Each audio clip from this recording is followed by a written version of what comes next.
Good morning, everyone, and thank you for joining us today for our webinar on creating a business plan to preventing COVID-19 in the workplace. My name is Wendy Garcia, and I'm a human resources consultant and partner with CalWorks Safety and HR. CalWorks Safety and HR is dedicated to helping businesses remain compliant and successful during the COVID-19 pandemic. This crisis is a challenge for everyone, and we hope our presentation today provides valuable and useful information for your company. Our disclaimer is that this presentation is based on the most recently available information, which frequently changes. Your company may be considered an essential critical infrastructure business who has remained open since the beginning of the coronavirus crisis. Or you may have a business that has or soon will reopen.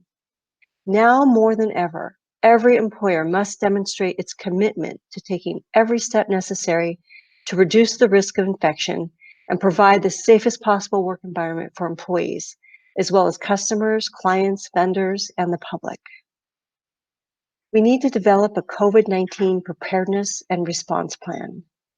The best way to guide protective actions against COVID-19 is to develop a comprehensive written preparedness and response plan specific to your business. One of the plan's purposes is to outline the steps that the employer and employees can take to reduce the risk of exposure to COVID-19. The plan should be an evolving document based on the most up-to-date information available. It is crucial to stay on top of guidance from federal, state, local health agencies and consider how to incorporate those recommendations and resources into your workplace-specific plans. The best sources for up-to-date information include the Center for Disease Control and Prevention, the CDC, Occupational Safety and Health Administration, OSHA, and the California Department of Public Health. As necessary, the employer should amend this plan based on operational needs and updated state and local health ordinances and executive orders. For example, the LA County Department of Health has recently released health orders that dictate that all businesses in its jurisdiction create a social distancing protocol, post specific notices, and other strict requirements. Industry-specific guidelines. As the employer creates its customized plan, we suggest checking the state's industry-specific guidelines, which are updated regularly with information from the California Department of Public Health and Cal-OSHA, and can be found at this link that I've provided. Currently, the following industries have specific guidelines. After reviewing the guidance that is relevant to the workplace, the employer should prepare to incorporate those relevant sections into its plan. So you want to prepare to implement basic infection prevention measures into the plan. A well-designed plan should outline the steps the employer is taking to protect employees from the virus by emphasizing basic infection prevention measures.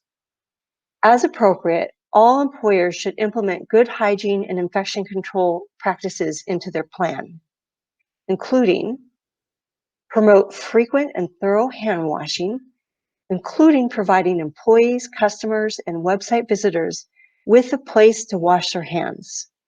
If soap and running water are not immediately available, provide alcohol-based hand sanitizer containing at least 60% alcohol. Encourage employees to stay home if they are sick. Encourage respiratory etiquette, including covering coughs and sneezes.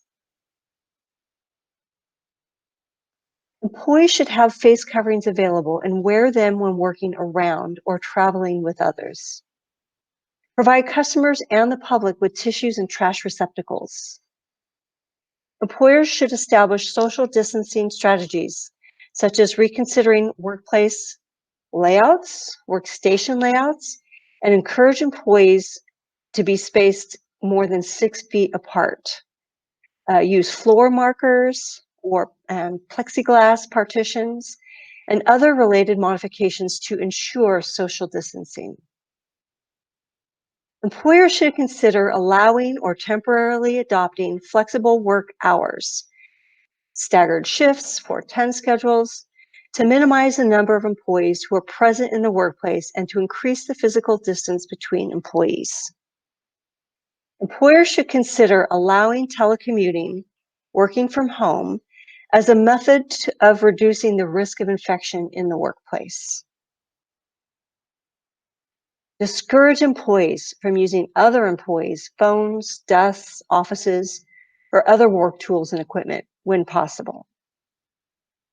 Maintain regular housekeeping and sanitation practices, including routine cleaning and disinfecting of surfaces, equipment, and other elements in the work environment. When choosing cleaning chemicals, use EPA-approved disinfectants that will kill viruses. Implement basic principles of contact tracing to stop COVID-19 transmission, and implement appropriate travel restrictions.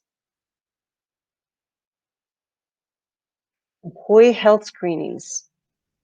Employers may prevent those with COVID-19 from entering the workplace because they would pose a direct threat to employee safety. The EEOC has taken the position that temperature screening, symptom and exposure screening, and COVID testing are all permissible tools for employers to consider when allowing employees to report to work in the workplace. We recommend training specific individuals to conduct screening or testing using a touchless thermometer and an employee health screening questionnaire on a daily basis. This screening should occur before allowing employees to report to the workplace. Employers may ask all employees who will be physically entering the workplace if they have COVID-19, if they have symptoms associated with COVID-19, if they've been tested for COVID-19, and if they've been exposed to anyone with COVID-19 or its symptoms.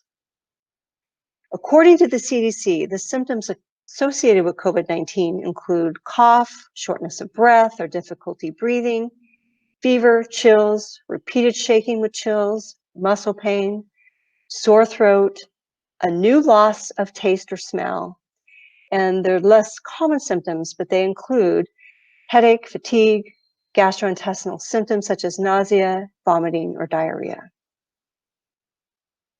An employee can be denied entry into the workplace if an employee refuses to answer screening questions or to submit to temperature screening. Employers may not ask employees who are telecommuting these questions. Employers should ask about close contacts with COVID-19 or COVID-19 symptoms, but not ask about family members because GINA restricts inquiries into medical conditions of an employee's family. So ask about close contacts and not about family members. Employers who will conduct screening or testing generally should apply the same requirements to all employees entering the workplace, rather than singling out individuals for screening. An exception to this approach may be in the case of a specific employee exhibiting symptoms, in which an employer may inquire whether the employee has COVID-19 and/or if the employee has been tested. Employees with symptoms associated with COVID-19 should be sent home. All medical information obtained from an employee and documented must be maintained in a confidential medical file for the employee. Importantly, if an employer learns that an employee has COVID-19, the employer must protect the confidentiality of that information.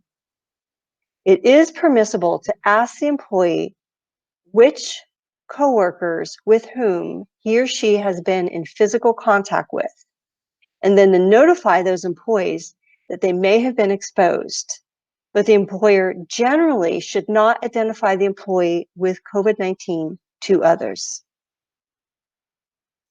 Develop policies and procedures into the plan for prompt identification and isolation of sick people. Employers should educate employees on how to limit the spread of COVID-19 and how to screen themselves for symptoms and stay home if they have them.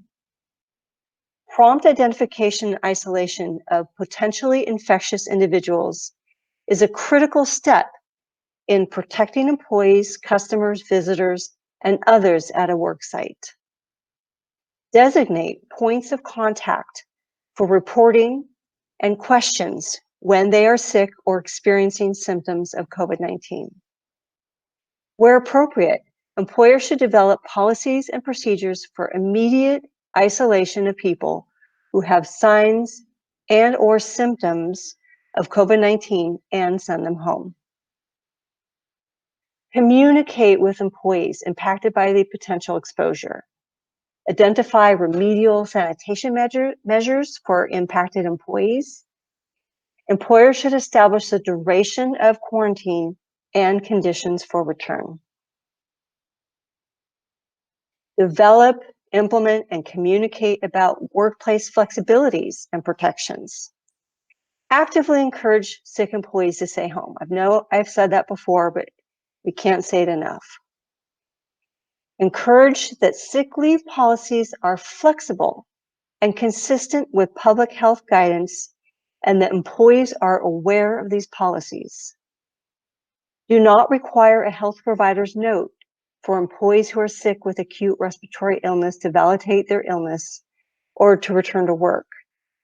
As employer healthcare provider offices and medical facilities may be extremely busy and may not be able to provide such documentation in a timely manner. Maintain flexible policies that permit employees to stay home to care for a family member who is sick. Employers should be aware that more employees than usual may need to stay home to care for sick children or other sick family members. Comply with the Families First Coronavirus Response Act, the FFCRA, in providing emergency paid sick leave and expanded family medical leave for the specified reasons.